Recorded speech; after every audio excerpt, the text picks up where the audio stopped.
Hi mga Lods, magandang araw po sa inyo lahat. For today's video po, may isa po akong viewers na nagtanong sa akin. Sabi niya, Ma'am, bakit po yung asawa ko, yung partner ko, no?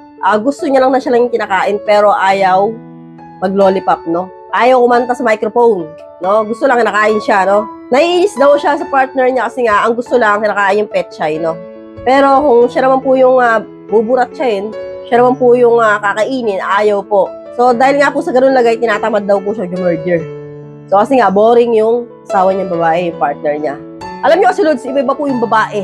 Hindi po talaga lahat na babae ay mahilig mag-lollipop. Swertihan lang po yung Lods kung makahanap po kayo ng partner na talagang ganado pagdating po sa Gerger. Pero may mga babae talaga na boring pagdating sa kama. Ano-ano nga ba yung mga rason kung bakit may mga babae na ayaw kumain yan? Ayaw ganon, no? Mag-lollipop, no? Ayaw mag-lollipop ng imbutido. Una, Lods, kaya may mga babae, no? Karamihan, no? Ayaw talaga mag-lollipop ng imbutido dahil po nakakasuka, no? Pag yan po ay sumayad o sumagad sa aming lalamunan, yung imbutido niyo, lalo na kung malaki yan, no? Mahaba.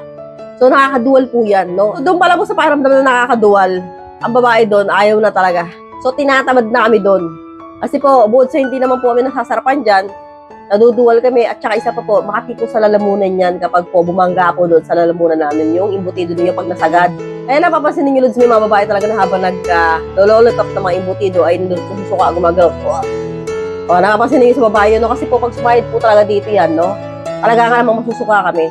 Kaya minsan, karamihan sa mga babae kapag naglo-lollipop, hindi talaga sinasagad, no? Kung minsan napapansin ninyo, no? Kayo mga lalaki, ang bagal mag-lollipop, and then hindi sagad. Kasi po iniiwasan po talaga namin na bumangga doon, kasi po nakakaduwal po yan. At ang pangalawang rason nga po, Lods, ay ang nandidiri karamihan ng mga babae doon sa laway ng imbutido na lumalabas. So, hindi ba iiwasan talagang may lalabas na laway or minsan, no, iniiwasan talaga ng babae na matapos kayo habang nilolollipop yan. Kasi po, kapag yan once nalunok po namin yan, talaga naman nakakasuka yan. Kasi po, mas marami po yung katas ninyo sa aming mga babae, no? Kaya po, pag nalunok po ng babae yan, talaga nga naman nakakasuka.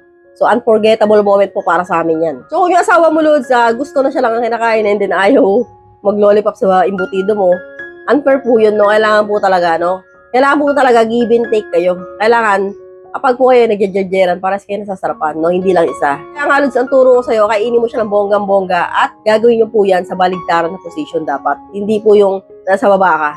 Kasi po, kapag po, once ang babae, kapag nagbaligtaran position po kayo, no?